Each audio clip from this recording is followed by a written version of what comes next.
चला तर बघूया महालक्ष्मीची पूजा कशी मांडायची। त्यासाठी एक टेबल पुसून थोड्याशा माळी लावायच्या। केळीचे खांब 5 बांधून घ्यायचे। केळीचे पानं बांधणं झाले की टेबलवर लाल पीस टाकून घ्यायचं। आपल्याला वस्त्र करण्यासाठी कापूस वस्त्र झालेत आपलं कर। आता रंगून घ्यायचे वस्त्र। रंगवून झालेत आपले वस्त्र। आपण हार करणार आहोत फुलाचा घरी। आपल्याकडे 2-3 नमुन्याचे फुलं आहे। सुई दोरा थोडंसं ओवणं झाला हार अर्धा झालाय पूर्ण झाला। आता 2 करून घ्यायचे।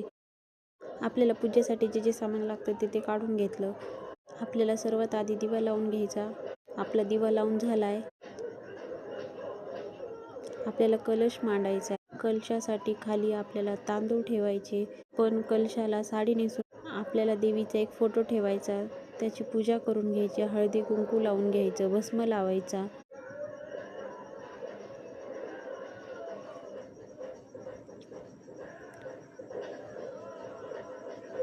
अक्षदा वाहून घ्यायच्या। मग आपल्याला कलशाची पूजा करायची।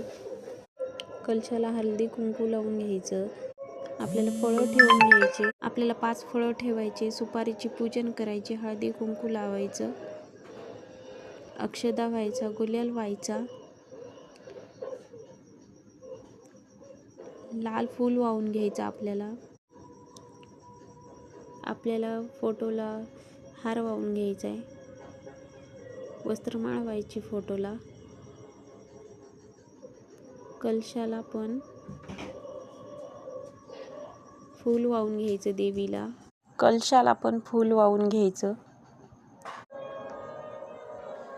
आता दिव्याची पूजा करून घ्यायची। आपल्याला हळदी कुंकू लावायचं।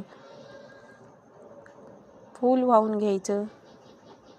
मधातच माझा बाळ पेढा आणून ठेवायले देवाला। झाली आपली दिव्याची पूजा। अत्तर टाकून घ्यायचं देवाला सगळीकडं। 3 वेळेस देवाला पेढाच ठेवायला माझं पिल्लू। आपल्याला पोतीची पण पूजा करून घ्यायची। हळदी कुंकू वाहून घ्यायचं। झाली आपली पूजा मांडून। पोती वाचून घ्यायची। पोती वाचून झाली। फुलवातीला आपल्याला हळदी कुंकू लावून घ्यायचं। अगरबत्ती लावून घ्यायची। आपल्याला आरती करून घ्यायची। आपल्याला आरती झाली की कापूर लावून घ्यायचा आहे। देवांना आरती देऊन घ्यायची। माझं पिल्लू पण आरती घेते। किती छान घेते पा। आपल्याला तीर्थ ठेवायचं। पेढा हे ते सर्व ठेवून घ्यायचं नैवेद्य। नंतर मी रांगोळ काढून घेतली। माझ्या बाळाने पण रांगोळ काढली। नैवेद्य दाखवून घ्यायचा। दिव्याला कसं तयार झाले पहा बरं।